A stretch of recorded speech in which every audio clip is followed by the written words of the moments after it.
edition of my Career Chronicles. And today feels so special in that I already have my guests here with me. I think it's the very first time I'm having my guests join me right the very same time I'm joining. But today we're talking about starting and building your tech career. And it's the first of its kind where we'll be delving into a bunch of topics. And I couldn't be happier than to have the best guest to be able to address this topic.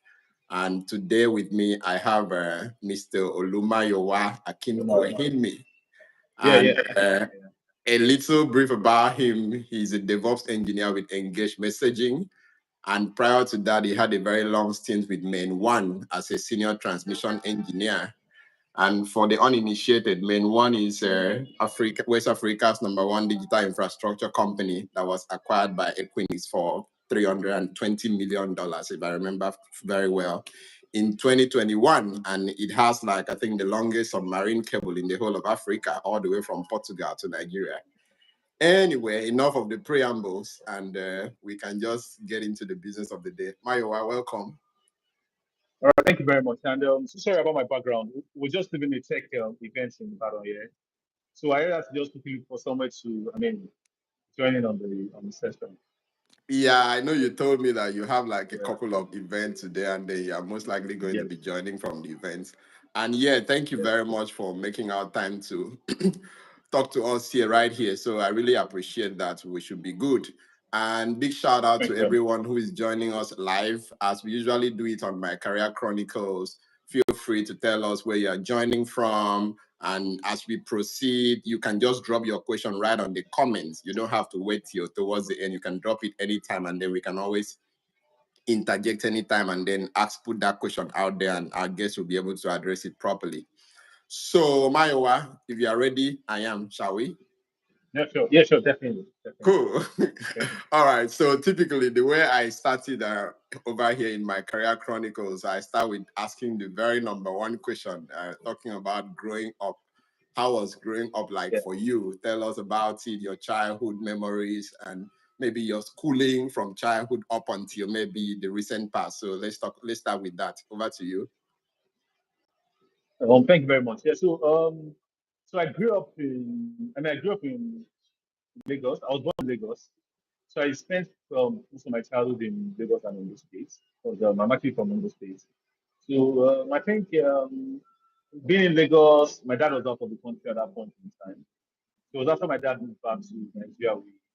So he moved to Ondo State when he moved back to Nigeria. And, we had to go to him at some point in time. But growing up, I was shuffling between Lagos and Ondo State.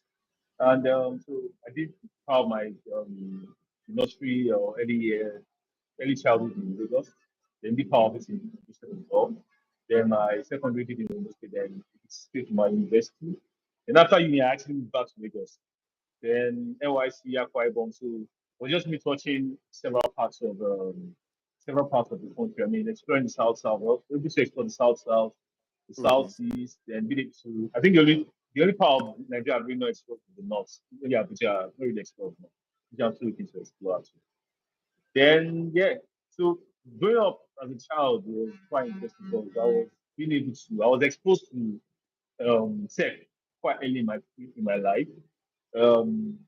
I had a uncle who was doing a bit of tech when I was a child. So he actually got me a couple of books for me to read. Then I remember those days. I actually started with Windows 95, playing with Windows 95 those days, being able to explore and all that. And I had a cousin as well. We used to explore that together. He was a software developer for some time before he started to start doing startup. So we actually did learn together growing up. I mean, growing up as kids, we were just interested in tech and just doing anything computer-wise. Basically, until I went to uni, then started doing tech as a career. Oh, that's a very interesting journey. And you're talking about Windows 95. I mean, some of us here don't know what you're talking about. And probably some people haven't even heard about a computer, and then you were there already beginning to, work with Windows 95 and all. So, but what excites me about that is how was that your uncle's influence? How was that early childhood influence able to sort of direct you in the path you are now? Was it really like the biggest influence you had? I mean, I know you even went as far as studying computer science, and computer science, if we are being honest, then was not like it was not so popular, at least in Nigeria. But I believe there is something, you have to have some kind of insight into the future to be able to go that way. So how was that influence from your uncle, your family, the startup, the environment? How did that sort of help you to, push your career in a certain direction? Do you want to tell us about that? Okay, so my cousin then, the funny thing is that my cousin who I said used to be a software developer and now from the startup, I actually taught him HTML. I mean, I was the one that came home one day and I was like, hey bro, I just learned something new. So I had someone I was looking to back then when I was in uni. His name is Ayodele for Sewa. He's late now. He had an accident. He had a train accident back in London. I think some Olympics in London back then. He had an accident. But it was one that really brought me into the. I could say it was one that gave me that IT's view. He actually, he just came one time. I was like, just started having conversations, and I was like, oh, yeah. He just piques interest in me because he knows I'm always talking about computers while I was in secondary school. And his aunt happens to be one of my teachers. He finished from that secondary school as well. So that was how I was able to now start seeing me into the old tech, okay, learn HTML, learn this one. Then it was those days of front page. We don't have, I mean, yeah, there could be IGs back then anyway. But it was those days of front page. So we started showing me things about front page, how to master front page. Then I'll start talking to me about domains, those days of NetFan, ZZN. So just talking about domains and stuff like that then. So I was able to start learning gradually. But even before then, I've been learning a bit of programming when I finished my GCSE back then in secondary school. I already had a laptop. My uncle gave me a laptop then when I was doing computer lessons and all that. So I already had a laptop I could use to practice that. So I started learning with Visual Basic then. So most of those things, most of those concepts were not new to me. They were like things I was already getting familiar with. Also, when I was done, then I got into uni. I started doing programming. I did computer science. So and you basically I already had an idea of what Mm-hmm. programming looks like. It wasn't much of a problem for me. So I think with the C++ in second year in uni, and my C++ was good. I think I had a B or I had an A in C++. Then second year, first semester. Then second semester we did OOP, object oriented programming. I think that was a bit bad. Maybe I think a B or a C, I can't remember. But it was still something I could. But over time I just started getting I was another kind of person that likes to sit down in one place for too long. I think about programming and think about software development things. You need to be able to sit down and take your time to do a lot of things. But I'm not that kind of person. I always like to just move around. I'm not so sitting down for too long. So we moved from so I was having a conversation with one of my friends back in. He was telling me about some guys some certain telecom providers, telecommunications, and I just became curious and I started doing my own research. So when everybody was going for um internship of this side west, the IT period, I stayed back in uni. I called my uncle back in Lagos. I was like, uncle, I want to do something. He was like, tell me about it. And each is actually one of my main supporters, even up till now. He's always supporting any of my projects, anything I want Big to do. He's shout always out to that supporting big that. Yeah. uncle. Yeah, so I had a discussion with him that I wanted to stay back. I wanted to see any and all that. I was like, okay, no problem. How much was it cost? I told you how much it cost. And I was like, okay, no problem. I think he sent me like more. He sent me much more than what I needed to register for the. So I started training. I started learning about telecommunications, network engineering, and so I came back to school and I already understood a lot of things. Then I read about Mayowa launching their cable, so many other things, and it just fascinates me now. Cable that they done. Even though I read about Glo when the Glo launched the one cable from Lagos to London, I said, okay, you know what? I told my guys there, I said, you know what? There's this friend of mine, Bamichi. That was my friend Bamichi too. I told like Bamichi, I'm going to submarine. I'm going to support you. One way or the other, I'm going to do submarine. So when I got out of uni, I got admission to India for graduate school. But my visa was denied twice. I got visa restriction twice. So I didn't even bother. I registered for somewhere in Lagos. I registered somewhere in Lagos where I could learn networking and so many other things. But it wasn't really what I wanted. As I go on internship, I started, then I go to my own. When I joined my own, when I was doing the interview, my own, one of my interviewers was like, "Oh, you seem so interested and fascinated about technology. And the fact that you've already, you know, some of these things theoretically, but even though you might not be able to, you probably haven't done them practically, but you know them theoretically. Mm-hmm. And it just told the HR guy, I was like, oh, Shola, this is who I want.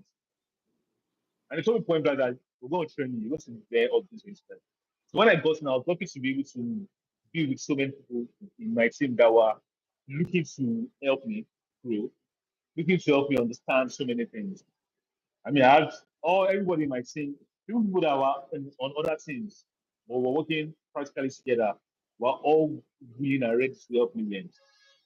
They were like people I look up to, I still look up to them anyway, even though I left with Mm-hmm. but they were willing to help me learn, help me grow, and so I started learning so many technology. There's those points I talk to my bosses that, boss, this thing I would like to talk to this. And even though I know most of these things are for people that are probably advanced for, I think these are things I could learn. So that was how I just started. So I started the journey. I left for the UK. I went for training on submarine and GWDM.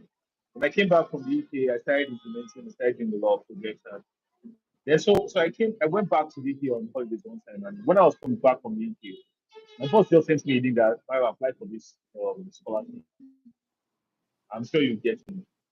I delayed that application because sometimes filling all those forms is a bit of stress and writing message is a bit of stress for me. So my boss called me at 11:50 p.m. because I was closing by 11:59. Are you done? I said, boss. So I filled that form within 9 minutes. Because my boss has already done this part of the reference. My other referee has already done it. So I was just promised to just write the essay. I wrote that essay in less than 9 minutes. I filled the form. I just forgot about it. It wasn't really interesting. I just got the email I think like a month later that the scholarship was approved. I was going to Finland for submarine summer school. I learned about submarine. I mean, came back. I met a lot of guys from Google, Amazon, Facebook, Cisco, so many other places that we just had conversations and network. And so when I came back to Nigeria, I started to play submarine full time.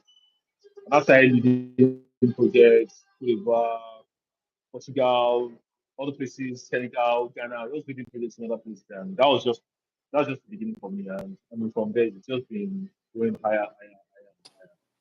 I'm going to come back to that scholarship, yeah, because I'm interested in that information, and I'm sure that even our audience here will be interested in that information.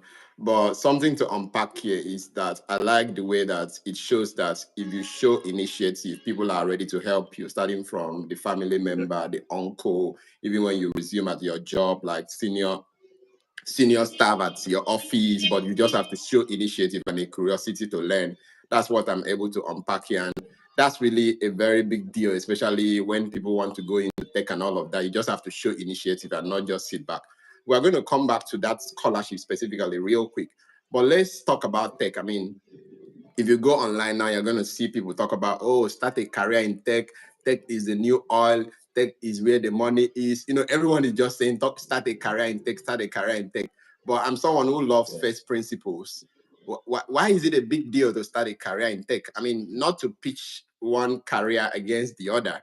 Why would I choose to go into tech instead of maybe being a teacher in the classroom or maybe being a farmer? Why is that, why is that a big deal, especially maybe for young people, especially in this 21st century? So can you just tell us why that is really a big deal right now? So I think with tech now, yeah, tech is about creating innovative solutions, basically. Mm-hmm. Can you hear Yes, me? I'm with you. So tech is about creating innovative solutions, thinking about solutions. There's problems everywhere. We need people to create solutions. This is why I feel like there are so many people that are holding on to so many solutions to what problems. Bring those solutions. Tech is just a way to simplify or to make those problems easier to solve, basically. But at the same time, I usually tell people that don't look at the fact that everyone's talking about tech. That there's money in tech, there's money in tech, there's money in tech, come on, tech. Look at tech because you want to create solution, you want to create value within your ecosystem or within your environment or within the world or the world at large. I mean, when we talk about money, I tell people that there's the kind of money people they think that exists in the tech space doesn't even exist. When you talking about money, you're talking about people in finance, people managing hedge funds, These are where the money lies. I mean, I met a couple of friends. I have a couple of friends doing investment banking. I know how much money these guys make. When you talk to me about money, these guys have mad money. Investment banking. But else in tech. And also I enjoy telling people is they say, oh, this guy collected funding. Those funding are just loans. So it's They not have to be money they paid from just the dash investor, you to one way or the start other. enjoying You can life. say they're not dashing the money. They're not dashing you the money, not loan. They're just giving you the loan that okay, you know what, this loan I'm giving to you. You are easy to just build a business. But out of this business, I'm probably gonna have it like 60% stake because I'm putting the money down and the risk is all on me as an investor. Mhm. Because I mean, you look see angel investors now, they put money down, at the end of the day, if it goes bust, money gone. Do you get what I'm saying? But I encourage people to come into tech because you want to provide solutions to world problems. There are so many world problems. I mean, so many problems. Even in health, right now we're doing a lot of so many problems. We have a lot of threat actors attacking financial institutes, stealing money from people. Come into tech, come and do cybersecurity because you want to provide problems, you want to solve problems of the old menace of threat actors. Okay, fintech, you're coming to provide solutions to problem of banking and I mean, you want to make banking possible and banking much more easier. Banking digital, bringing banking into the doorstep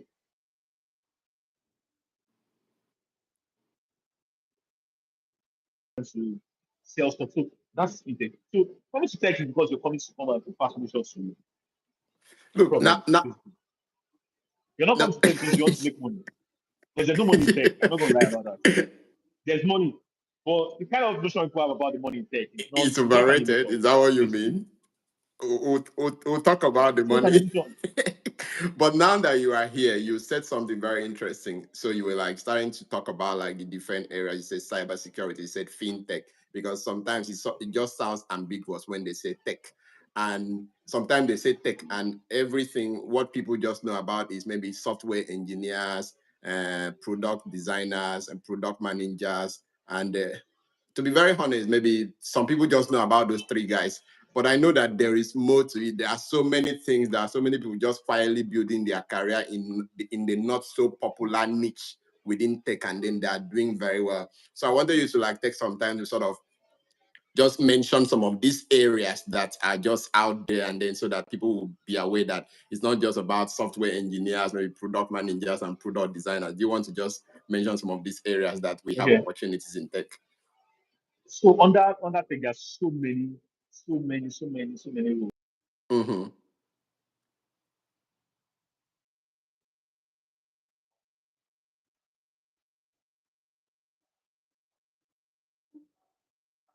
So many. We have cloud engineering, we have cloud security, we have under cybersecurity, we have so many roles under cybersecurity. Cybersecurity is just like an Mm-hmm. umbrella. Under cybersecurity, we have governance and compliance, which is talking about compliance, risk management, Mm-hmm. and IT auditing. We have what we call the red team, which is the offensive part, where they look for vulnerability, attacks, vulnerabilities, write reports. Then we have the blue team, which is the defensive part. What the blue team does is to defend against um, attacks, basically, which we also call them the soft team. We call the red team the ethical hackers or the pen testers. They run BAPCs, which is vulnerability assessment and penetration testing. We have the cloud security under cybersecurity, but we have the DevSecOps under we have network security. We have many security rules. Even physical security is a part of cybersecurity because people need to understand physical security as a very important part in cybersecurity. Because a lot of businesses, there are times that people just go into offices, into an office, and someone is still getting you.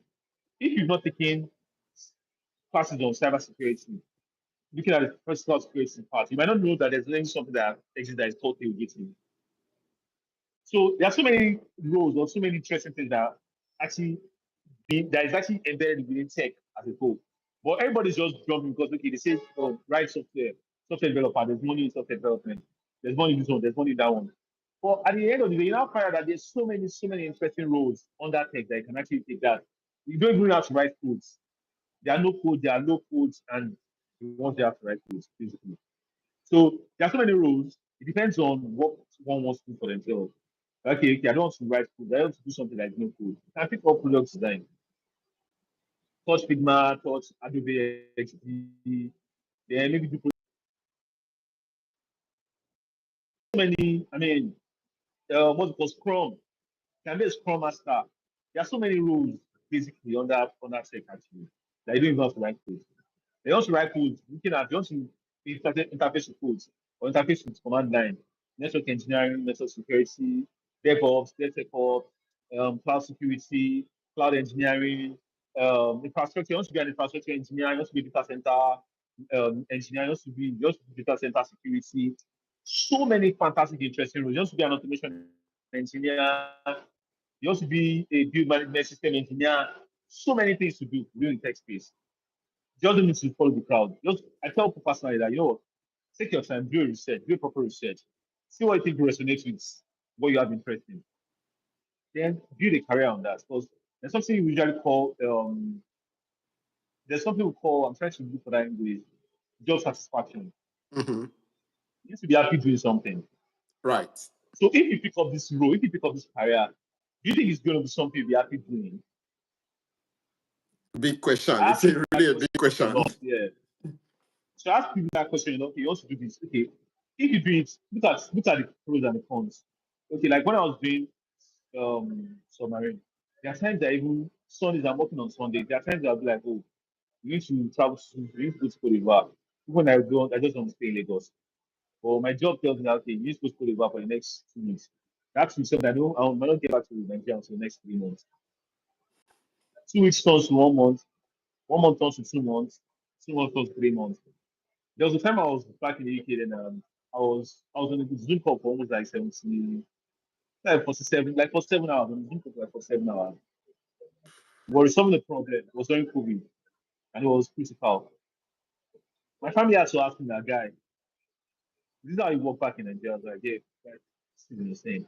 But I found it interesting because it was something I love to do. I love solving problems. I mean, I had people from different time zones join the call. At some point, people were taking shift. For me, I was hot because I was posting. I couldn't say, I just can probably just take a walk, drink some coffee, go back on my seat, till I will resolve the issue within for 7 hours.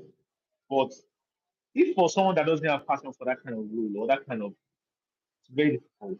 I mean, I've seen times I'm doing Zoom or I'm on Microsoft Teams for 16 hours, 18 hours. Stress, it's something I'm used to. There are times I'm doing maintenance back to back. I start maybe like 12 a.m. to 4 a.m. Sleep till maybe like 6, 7. I get ready to go to work again. I come back, I'll start another schedule maintenance at 12 a.m. again. So maybe like 3 or 4 a.m. I'll sleep for like a few hours. Then maybe everybody can not get time to sleep. There are times on Sundays I'm working. Most of the time when I'm traveling, they tell me that, okay, I need to carry my work laptop when I'm traveling. My office pays for roaming because they feel I'm that valuable, or they feel that, okay, this guy needs to be accessible all the time. I've seen the time I was on a call. I was on a train. I was on a train from Eastern to London. And I got a call that, oh, there's a problem. They then need to join the call. I asked for it to the Wi-Fi on the train, even though the Wi-Fi was, I think it was maybe like 50, I can't remember, I think 50 or 100 Mbps. Sorry, 100 megabytes per device. I have to tell you that, you know what, guys, I'm going to connect my phone, listen to the meeting. Then when you need me to quickly log in and do what you want me to do. Because I have just a little space, little allocation of internet data on the train. So I just need to quickly log in, do I need to do quickly commits and leave the room to get, because I'm on the train, I'm on holidays, I'm on leave. But I said I had to work on the train. So it takes someone that is passionate about that kind of role to be able to take that kind of role. You don't I say you're taking agree. that kind of role because there's money there. Do you really enjoy doing it? That's the thing. I agree. Okay. Let's talk about entry into all of this. I mean, there is a lot of conversation that one of the advantages of getting a career in tech is that the entry barrier is very low. And, some people even argue that sometimes you don't have to go to school, you don't have to get a degree to be able to get in. Sometimes you don't need a master's degree or maybe a PhD, unlike maybe other career paths. And but here you are. I feel like you have somehow been on the both sides in that you did a degree in computer science. You also got like a scholarship to learn even outside, different across different countries. And then I know you sort of train other people. So what I want you to talk about now is what do you think is the best pathway right now? I mean, I know there is boot camp, there is certification, there is going to school to maybe study computer science or study cybersecurity or whatever as the case may be. Most schools have a lot of courses now. So but what do you think is the best way to just, get started on this whole tech career? And yeah, most importantly too, there is this argument where people say, oh, before you can start a career in tech, you need to be someone that did sciences back in high school, and all of that. So I just want you to go through all of that, and then let's see what your position is on these things. Okay, so one of my closest friends, in fact, I've seen my best friend, his name is Cisco Ned on Twitter. He doesn't have a university degree. Okay. And he works for Cisco. Works with Google. No, he works with Cisco. And he's not just working with Cisco, he's actually the big shot. And this is someone that dropped out of med school. Doesn't have a BSc degree. I was having a discussion with him yesterday because he just got a new role in Cisco again. Within 2 years, he has got a role 3 times in Cisco. Within the space of 2 years, he has changed roles 3 times in Cisco. Was just moving from A to B to C without degree.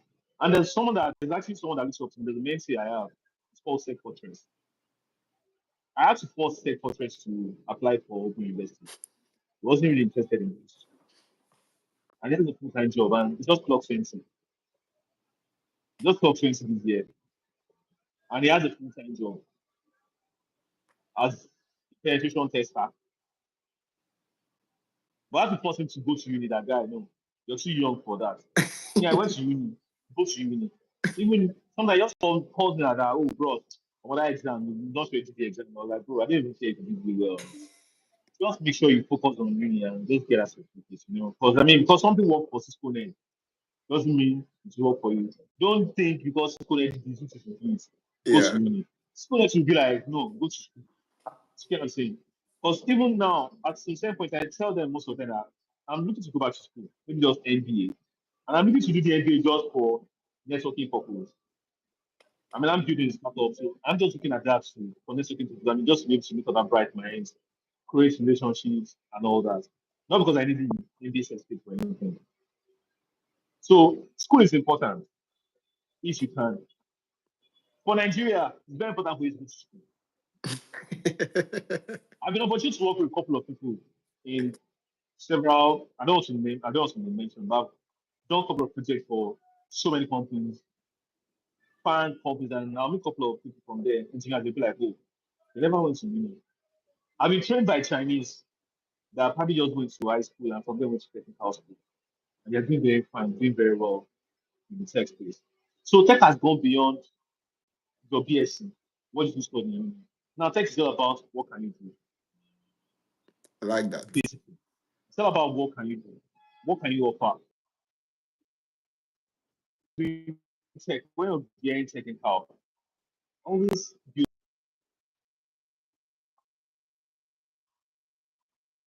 it on GitLab, go on LinkedIn, let people know what you're doing and all that.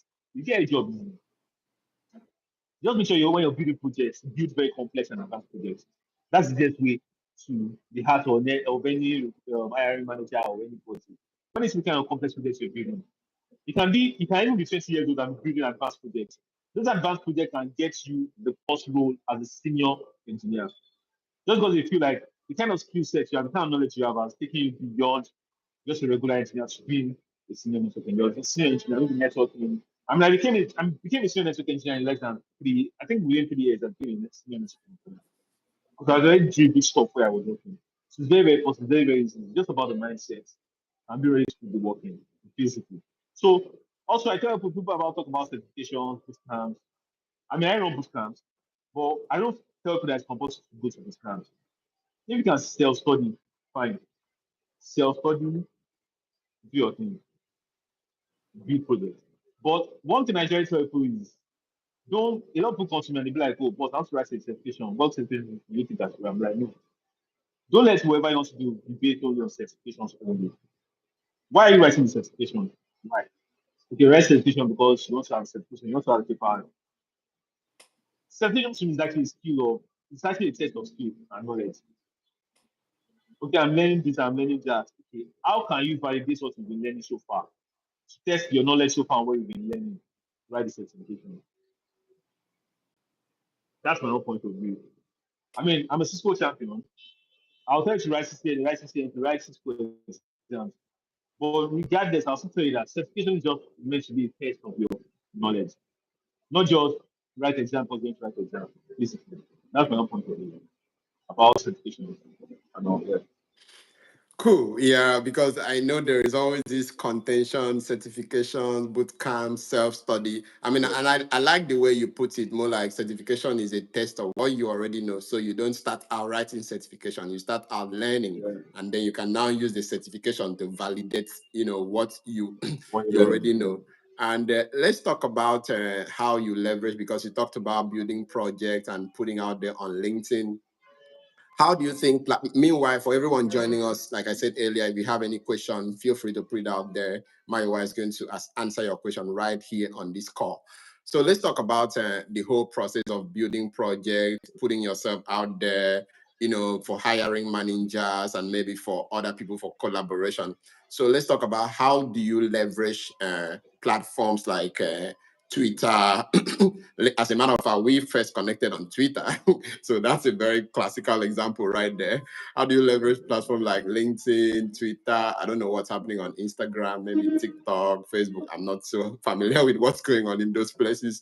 But how do you leverage these platforms to build like your tech career? What is exactly, how best do you just engage so that people know, oh, you are up to this, or you are good in this, or you are good in that? What's that balance like? So usually what I do is I join a bunch of Twitter groups. I ask conversations there. And so many times I join conversations on Twitter as well, maybe talking about the new tool, talking about the new technology that's just rolling out, having conversations. Then on LinkedIn, I know a lot of people lie on LinkedIn.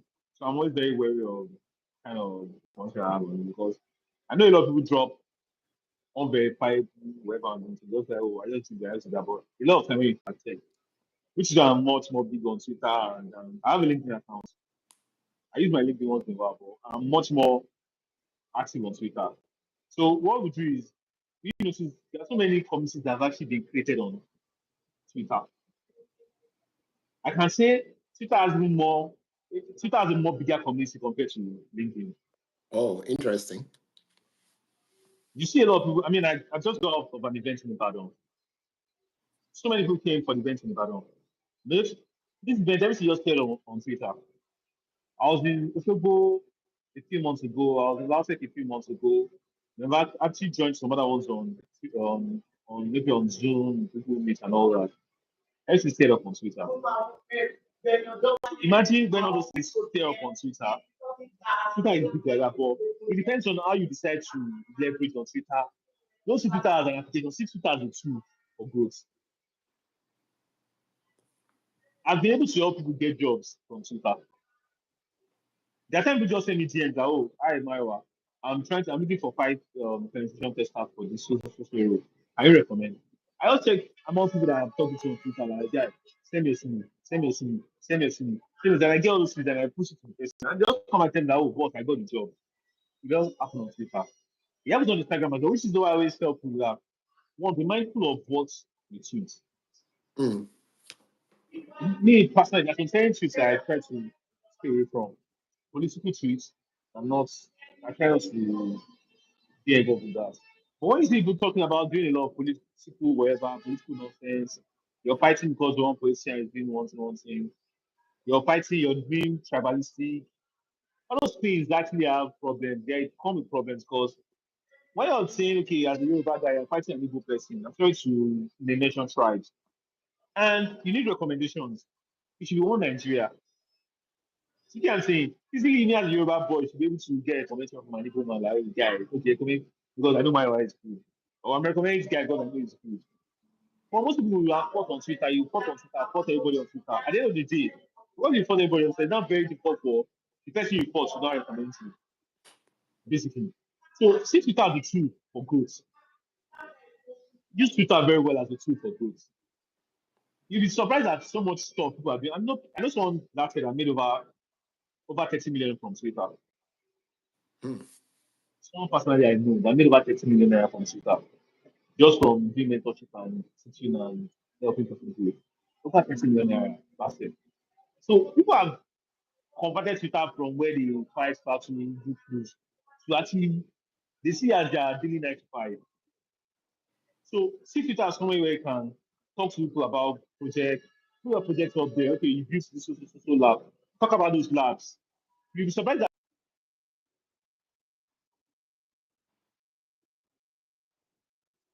people will actually send you DM. See what I'm saying? They send you DM from there. You don't know who's supposed to recommend you. The same thing on LinkedIn. When you build projects, maybe you're using GitHub, GitLab, or you're writing, maybe you're a GRC person, you're writing articles, use maybe like academia.edu, use Medium, you can even use GitHub. Put it on LinkedIn. Talk about what you've been doing, talk about what you've been writing. One person, they have seen something that one headhunter, just probably just running some scans, and your profile just comes across. Boom, it gives you that recommendation. Get the job. Some people that have gotten jobs with this same model from Twitter and from LinkedIn. So these are see them as tools. Don't see them as they just go to catch tools. When you see them as tools, you easily can be able to make them work for your own good. They be at your own advantage. So don't see as though you're going to fight tribalism, where you're going to be a tribal bigot or religion. See it as a tool for your own advantage, as a tool for your own growth. For someone you can grow from, someone you can make money from. Basically, that's it for me. I like the way you ended it. See Twitter or excuse me, social media as a tool for your own advantage, and I am completely in sync with that. And guys, everyone watching this or who will be watching this, that's your call to go follow Mayowa. I'm going to put his handle right on this recording once it's uploaded. Yeah, that's your call to go join those communities on social media, on Twitter, on LinkedIn. Those places are not where you go to fight small fights or go to, they call it drag people. You go to drag people or you go to cancel people. I mean, the interesting thing there is that you may be joining others to do not knowing that that is their job. So the question you want to ask yourself is, what is my job? Yeah, because you might be having fun with it, but there are people who that is really their business and they're sort of pushing you into that. So it makes sense to understand what is your business on this platform and then try to stick to that, because like he rightly said, people are out there to recommend you, people are out there to help you, people are seeing what you are doing. They may not say anything, but when the opportunity comes, they are going to remember you for something. And to be very practical, I first came in contact with Mayowa on Twitter. So if he was not on Twitter saying the things he does or is good with, we wouldn't even probably have this session. So it's very, very practical, so that's how I think of it. It's a very great platform for you to use and then build relationship and then sort of go from there. Let's talk about something. Okay, let's cycle back to the scholarship. You said at some point you got recommended for a scholarship in Finland. I mean, this session is not for scholarship, but this is around tech, and this scholarship has something to do with tech. And not just that, you've been able to attend other trainings in different countries of the world. So many you've mentioned here and so many others you've probably not mentioned.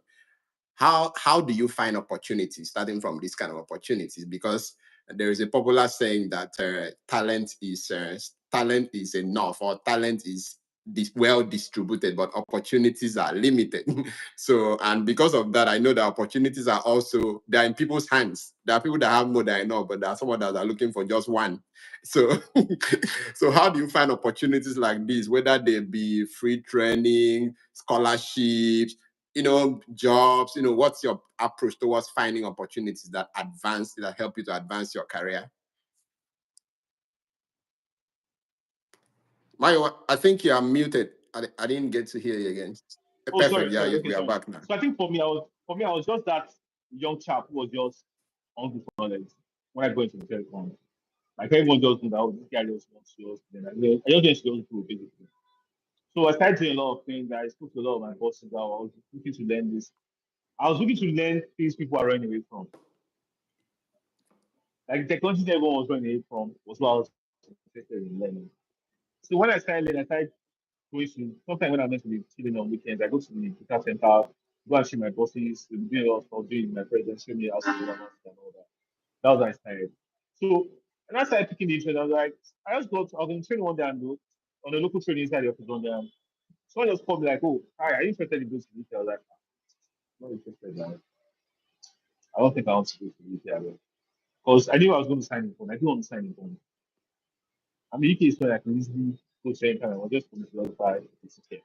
But I don't want to sign in phone. Then my boss said, don't worry, it's just performance phone. He tricked me to thinking it was a performance phone. That, okay, don't worry. It's called 85% or something, your appraisal. The bond is over.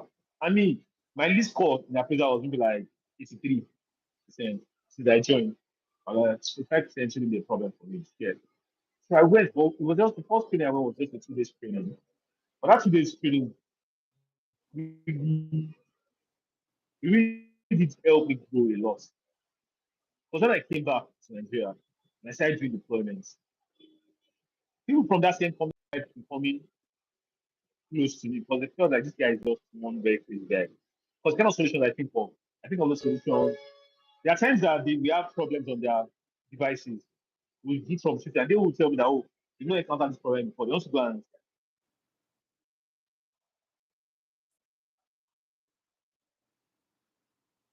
they be like, how do you do it?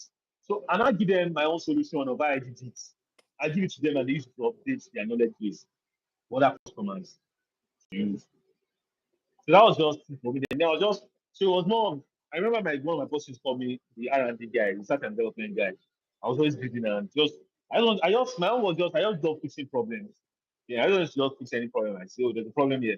Okay, how do you fix it? In my head, there was a day there's an incident in my mind, and they told me to open it together. My CEO sent an email. So like, Mayowa, you're so smart for this. You're probably smarter than these guys they're helping scarce. Resolve the issue and give me an update in the next 24 hours. Bro, I resolved the issue within 3 hours.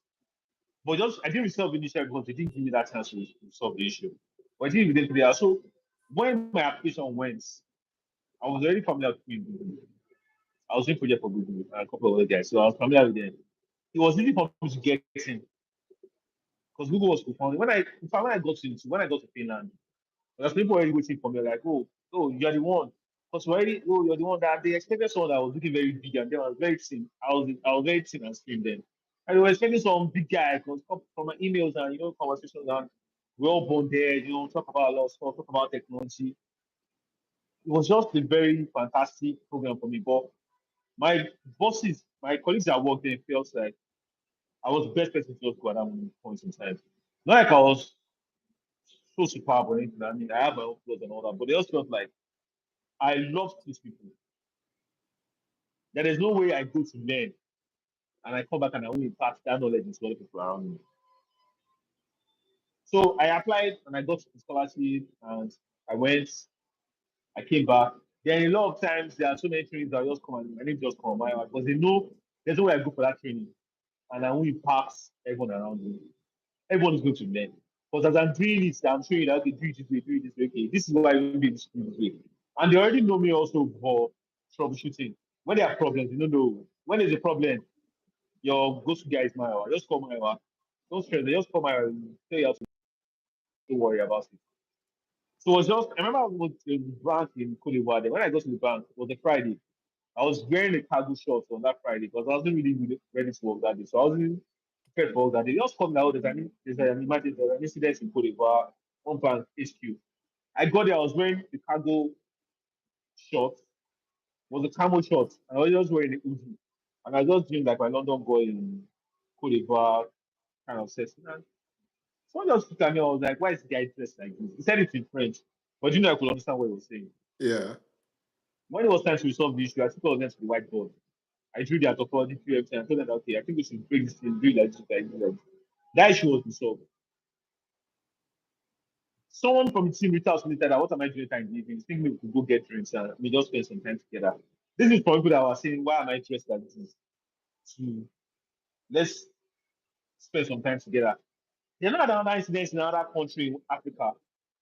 They now called me. They added me to WhatsApp group after they got approval from my boss back in Nigeria.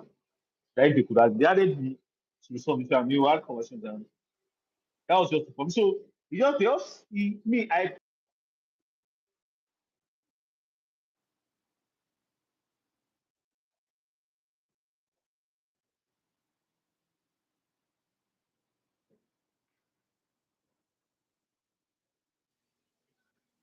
sorry, I think I lost my connection for Yeah, a I bit. think I lost you So for I a love moment. solving problems. So I love solving problems, which is what is one of the main reasons why I was out that go-to girl and like, don't worry, just call Mayowa. Mayowa will get to solve. Like solving problems. Just call Mayowa, call Mayowa, call Mayowa. So I think that actually made it easy for me to even grow career-wise. Like everyone was just willing to, I was just willing to do a lot of stuff and it made it easy for me to just go and concentrate on so many other things.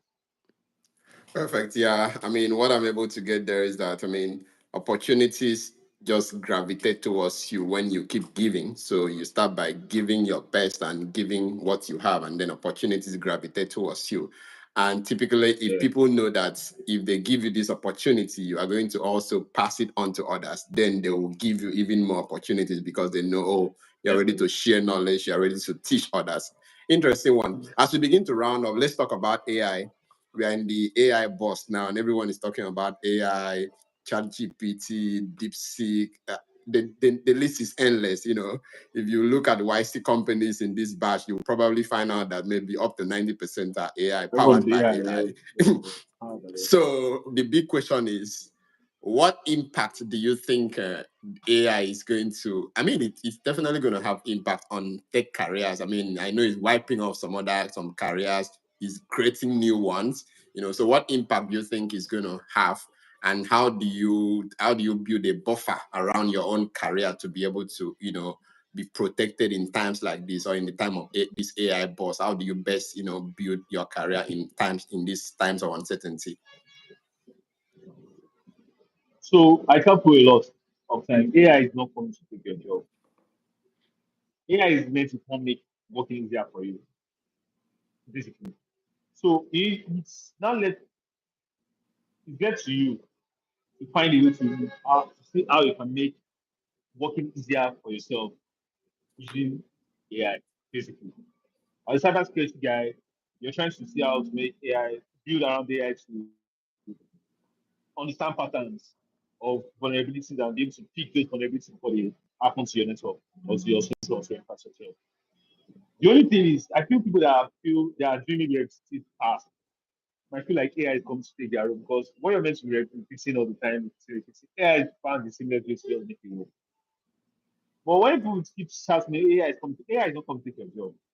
It's left to you to see how you can join that AI trend and see how to make work easy.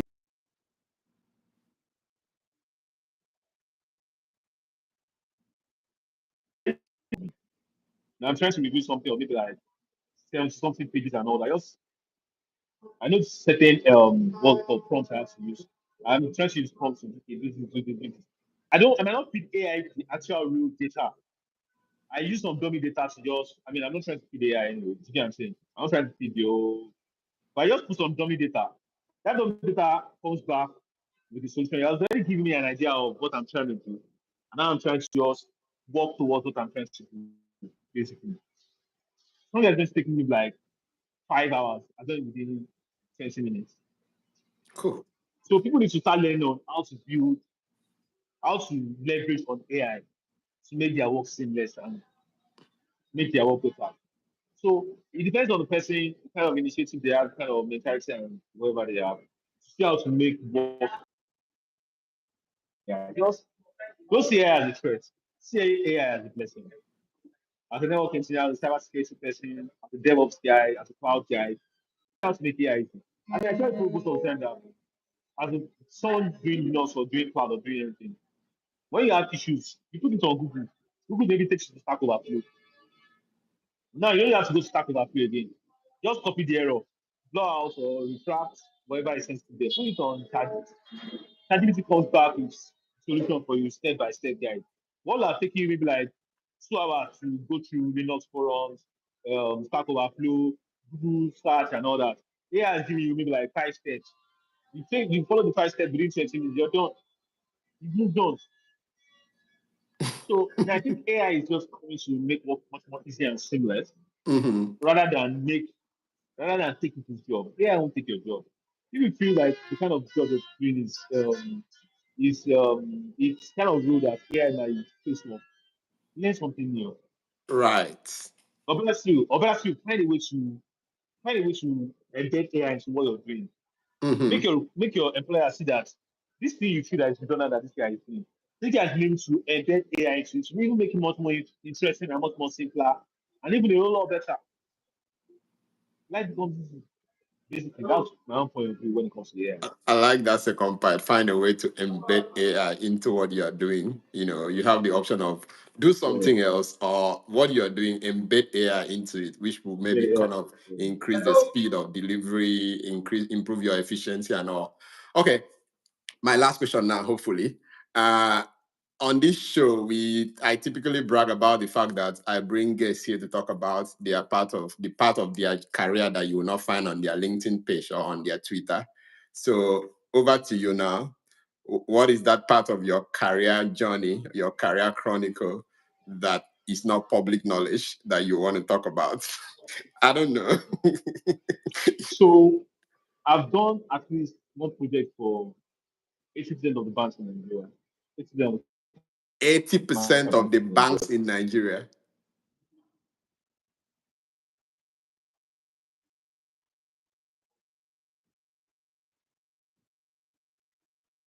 They don't know who I am. They don't know me in the background.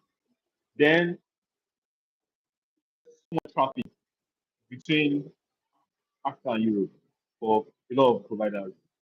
So much traffic. I mean, so much traffic. I'm talking about gigabit per second.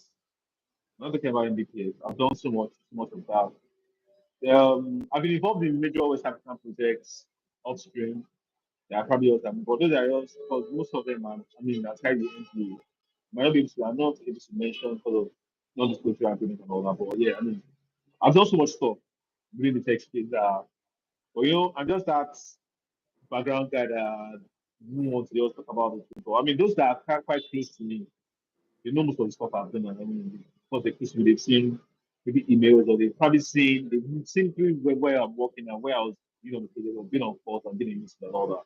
But I've done so many big stuff that you probably won't find on Twitter, you probably won't find on LinkedIn. I know. Except I talk about them or someone talks about them. Oh, this guy was involved in this, was involved in that, and all that. Yeah. Cool. Yeah. I think 2021 AFCON, the streaming platform for the connectivity for the streaming platform for 2021 AFCON in Cameroon. I deployed it from Cameroon to be all the way to London. Oh my, that's huge. Yeah, that's why I love this question.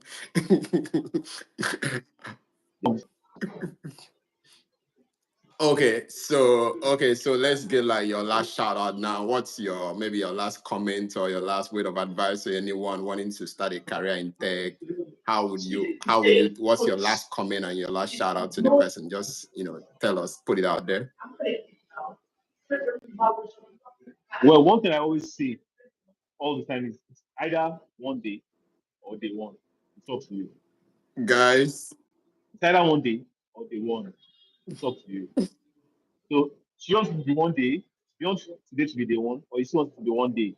It's up to you.